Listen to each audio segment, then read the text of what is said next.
Hello again. I wanted to go through the books I read for October and November. And we'll see. Here's the issue. There's some books that I just, for the life of me, cannot find. And that's the issue with not doing wrap-ups right away, is I know I lent some out to friends. Some of them might just be lost, like how some people lose socks in a dryer. I'll just lose random thrillers that I never see again. And that's kind of what's happening right now. So we'll go through to the best of my abilities what I read, and then just call it a day and promise myself again that I'm always going to do monthly wrap-ups, because that's a big stack of books in front of me and I'm already tired. First on the list, I have Kingdom of the Curse. This is the second book to Kingdom of the Wicked that I read in September. I read it in September. This is book 2 that came out shortly after I had just happened to pick up the first one, and I read it. I rated it 3.5 out of 5 stars. It was cute. It was a little teen, like, horror, fantasy kind of situation. Yeah, and I enjoyed it. It's definitely become a like high recommendation for me when I have young men and women coming in looking for almost occult-y teen fantasy. This is a series I would definitely recommend to them. Next on the list, I read A Spindled Splintered. I did not like this. This is by Alex E. Harrow, who also wrote 1,000 Doors to January. I did not like this. I'm going to be honest. Excuse me. I just spaced out. It was the classic Sleeping Beauty story kind of reimagined and retold. I don't think it was well executed. I just really did not like it. So I kept it for this wrap up, but I will definitely be repurposing this, whether it goes to the library or goes to my used bookstore. I will not be keeping this. Really didn't like it. I rated it 2 out of 5. It has its merits. I definitely can see the audience that this would be for. It just is not for me. Next, we have some Jane Austen. So I read Sense and Sensibility. I really enjoyed it. When I finished rereading it, I rewatched the classic, well, not classic, modern classic, retelling movie, whatever. I really enjoyed it. It's a really good one. What else is there to say? I really liked it. Jane Austen, one of my favorite writers for a reason. Had a great time with it. Just going forward, just so we all know, 5 out of 5. All of Jane Austen's works for me are 5 out of 5. That's why she's one of my favorite writers. Aha! And here we come to kind of the missing sock syndrome of my bookshelves. I read Rock, Paper, Scissors by Alice Feeney, I think is who wrote it. Can't find it for the life of me. No idea. Went through my F's, went through my classic shelves over here in case I put it there, checked in my bedroom. I do have books in a lot of places in my home, but I can't find it anywhere. And I don't think I lent it out, but maybe I did, because my friends do use me like a library sometimes. So there's every possibility. Anyways, I rated it 4 out of 5 stars. I really enjoyed it. We're following a dual timeline. It's like a mystery. No, it's not really a mystery. It's more of a thriller with one sort of twist that if you guess it, I don't think it personally took away from the story, because I did sort of guess it closer towards the twist. But, well, there's 2 major twists. We have the classic not who we think we're following twist, and then we have a twist on that twist, which that one I did not guess. But I rated it 4 out of 5 stars because it was engaging. The twist reveal didn't take away from the story for me when I guessed it, and I had a really great time with it. So we're following a dual timeline of a married couple who has hit a slump in their marriage and are taking a trip that she was gifted at her holiday party to see if they can kind of rekindle the spark, and simultaneously we're following the wife as she writes letters for each anniversary. So whether it's like the wood anniversary or the diamond anniversary, whatever it would be, every year she writes letters to her husband about kind of summarizing that year they've had in their marriage and how she's feeling at the end of it.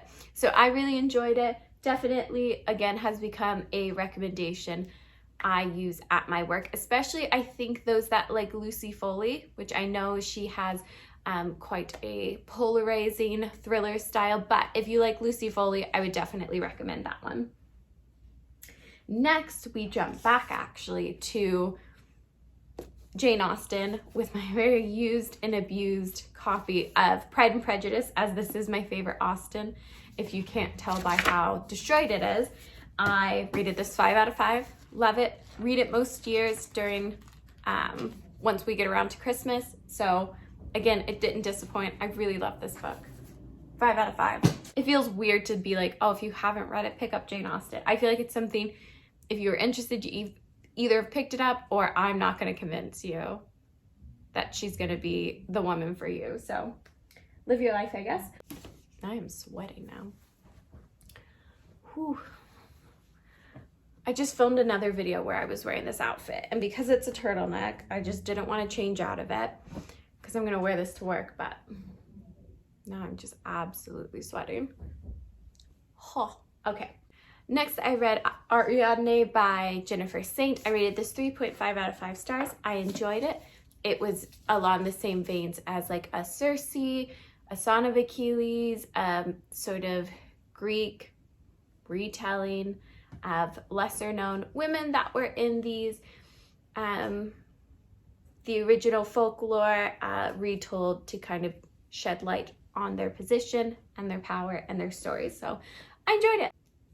Next, I read All's Well by Mona Awad. Mona Awad is one of my favorite modern writers. I love how weird, baffling her work is, how I never quite know what I'm gonna get. So same thing happened here, where we are following a theater director who was once a locally famous actress. She's putting on the Shakespeare play All's Well That Ends Well, but her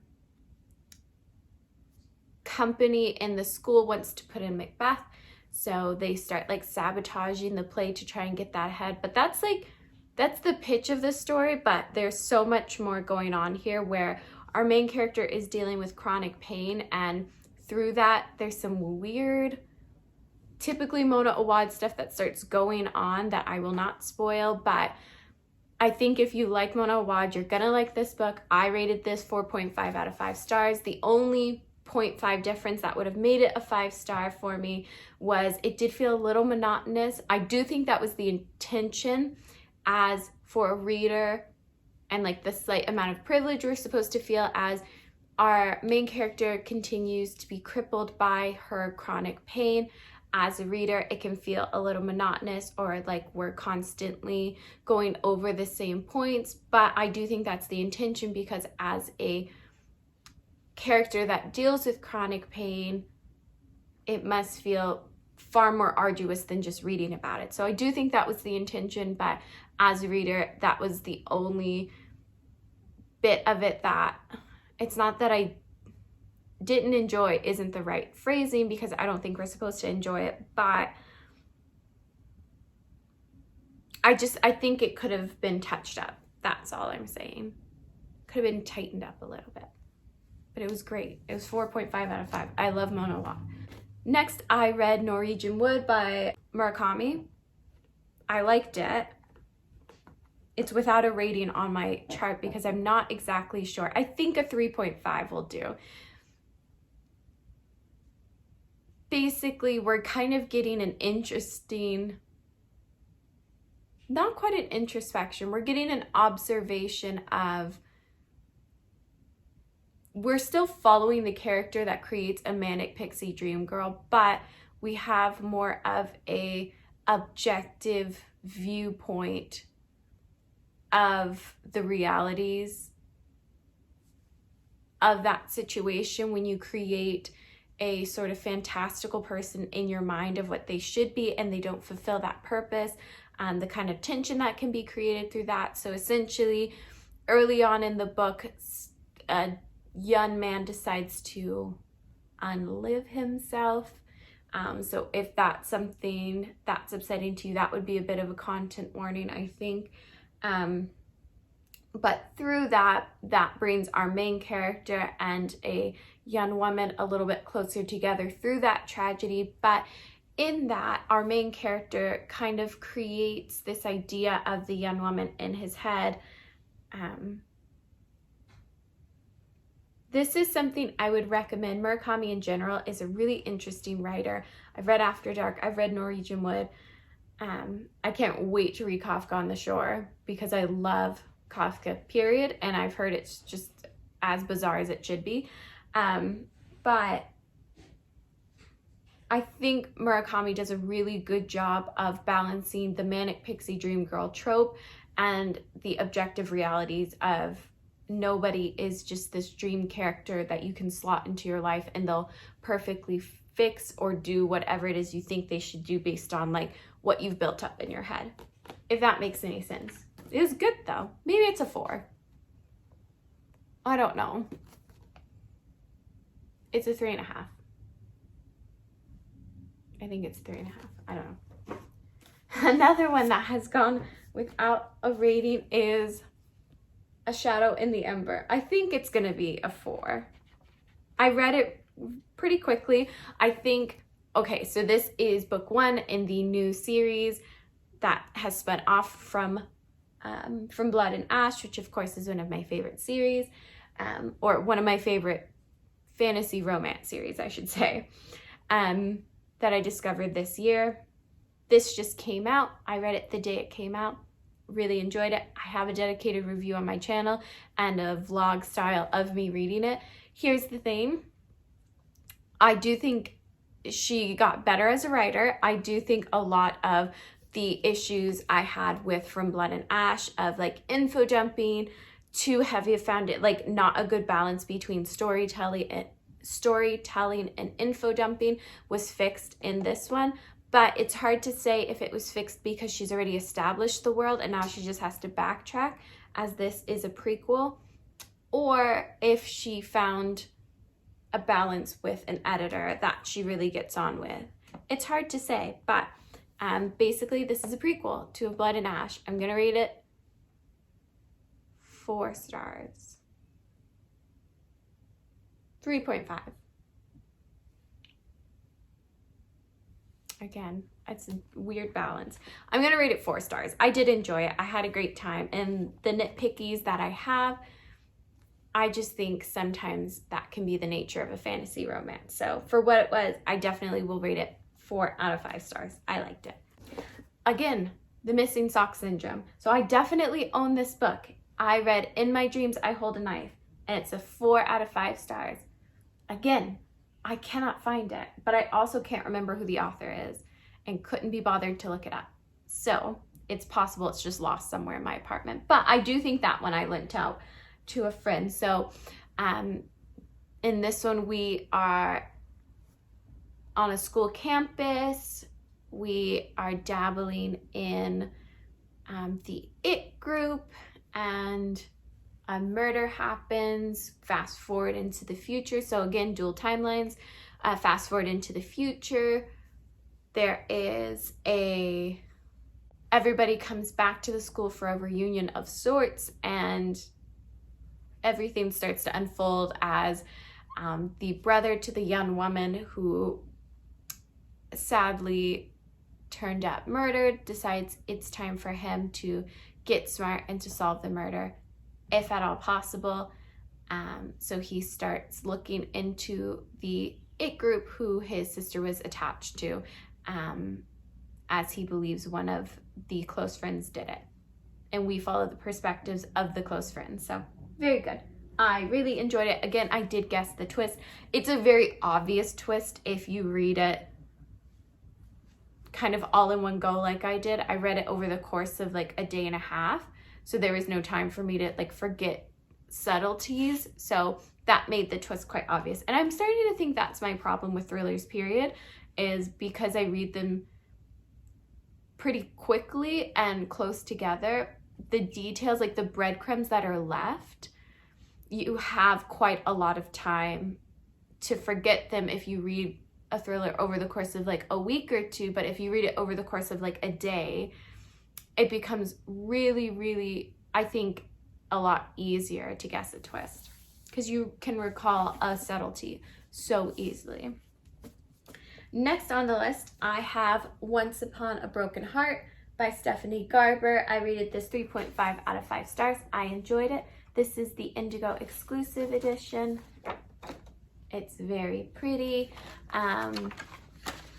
It's just like a teen fantasy. Again, it has become a good recommendation for this holiday season for the young kids that come to my work and are looking for more to read. We have a couple of younger people that they just come maybe like bi-weekly or monthly looking for the next thing. And now that I have sort of a roster of what they've read, it's a lot easier for me to tailor my recommendations towards them, and that makes it kind of fun. So there's one young lady that I just recommended this to about a week ago, so I'm excited to know if she enjoyed it. So that's what I read for the month of October, and now November is a lot easier to do because I only read 5 books in the month of November. So first on the list is I Read Tennis Lessons. I rated this 3 out of 5 stars by Susanna Dickey. I enjoyed it. It's sort of just like a coming of age introspection in sexuality and angst and what we have to go through, and just like how cruel schoolgirls can be, finding yourself and what that means. I really enjoyed it. It was very shocking at some points, but I think this is something if I read when I was 20 years old, it would have really resonated with me, because at 28 I read it and it was still able to grasp that dysfunctionality of that middle period between coming out of your late teens into early adulthood and trying to grasp exactly what that means. So I enjoyed that one. Next, I read The 10 Loves of Nishino by Kawakami. I rated this 3.5 out of 5 stars. This is a really interesting book where we followed the 10 love stories of Nishino, told through the perspective of the 10 different women. So we don't get his perspective of exactly how he feels in any and all of this. We just get the women's perspective of how they were treated, how did the love story end, how did it begin, sometimes just smack dab in the middle of it. I really enjoyed it. It was a really interesting some interesting choices were made as the writer that as a reader I really appreciated, because it threw me a bit for a loop. But if you like Murakami, I would definitely suggest this one, because it was that same sort of stylized character observation that was really, really interesting. Maybe it was a 4-star. I think that was actually a 4-star. Next, I read Good Girl, Bad Blood. This is a good one. This is the sequel to A Good Girl's Guide to Murder. Maybe I should just finish off the 3rd one by the end of the year, because that would be another series finish. I think this is just a trilogy. But I rated this 4 out of 5 stars. This was a really, again, it didn't suffer from second book slump. This was a really good medium, middle of a trilogy tale of where we get some stakes that are raised. Basically, following the first book, Pip doesn't want to dabble in the sort of detective sphere anymore, as there was just too much at stake from our first book. But now in book 2, she's kind of thrown back into it. And with the popularity of A Good Girl's Guide to Murder, the podcast she released that followed the first book, it's now quite popular. So trying to balance her popularity with being thrown back into a situation that she isn't excited to be in, but circumstances considered, she does have to go back into that line of work when a young person goes missing again in book 2. Really enjoyed that. It is a really good teen thriller series. Okay, These next ones I think are going to surprise everyone. Well, now this one won't because I'm already reading book 3, but Royal Assassin by Robin Hobb. I finally read it. I gave it 5 out of 5 stars. I had been reading this over the course of like 2 months, I think, just because Robin Hobb's writing can be so dense. Sometimes it takes a while for me to pick it up and not put it back down. But I would say about page like 300-ish, I couldn't put it down. I spent the rest of my Sunday that day finishing it. I really, really enjoyed it. And the stakes were absolutely raised for the finale of the trilogy. I'm so excited to finish book 3. Now this one's going to be a surprise for everyone because I finally read The Great Hunt, book 2 of the Wheel of Time trilogy. And I will say, I did enjoy it a lot more than book 1. I was so scared I was going to hate it, but I finally put my nose to the grind, finished it. I rated it a 3.5 out of 5. Like, it's not the best fantasy I've ever read. There's still definitely some kinks and some dated tropes and beliefs. And like, also, women need to chill out. Like, every girl that Fitz meets is just throwing themselves. Like, ladies, there are other men in the world. That was ridiculous to read. But I finished this specifically so I could start watching the series. And then like I came to find out the series is on Amazon. And I don't have Amazon because I think Jeff Bezos is maybe a supervillain. I don't know. So like that's kind of disappointing. I'll wait to see if it will be released on any other like platform, though I don't see that happening. So that might just be an unfortunate FOMO I will have to sink into.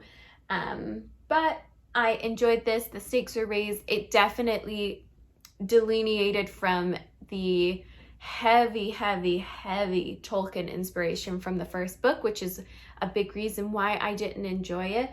So I am happy that I pursued it and pushed through, and I'll be reading book 3 in probably January. I don't think I'll get back to it for the end of the year because as it stands right now, it's a fine series, but it's also like a 14-book commitment. So I'm in no rush to just plow through it, but I do hope as the series continues that I appreciate it more and more as time goes on.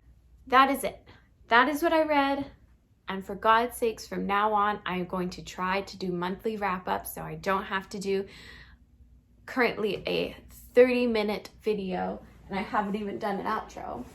I will try to stay on track, don't let the world get on top of me, and continue to do wrap-ups as I should. As we go into the new year, I have a lot of classics and modern works of fiction that I would like to lean more heavily into. This year was definitely like a me checking out mentally from reality year where I read a lot of fantasy, but towards the end of the year, I've slowly gotten back into classics and nonfiction and modern fiction.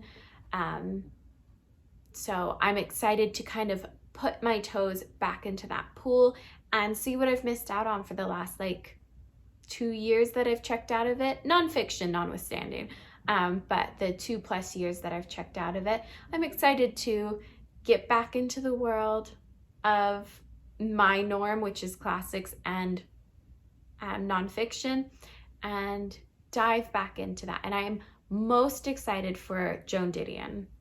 I have a feeling that I'm gonna love her. It's just like when you see a cute girl, boy across the bar and you're like, they catch your eye. That's what Joan Didion has done for me in the literary sense. Thank you so much for watching, and I will see you guys in my next video.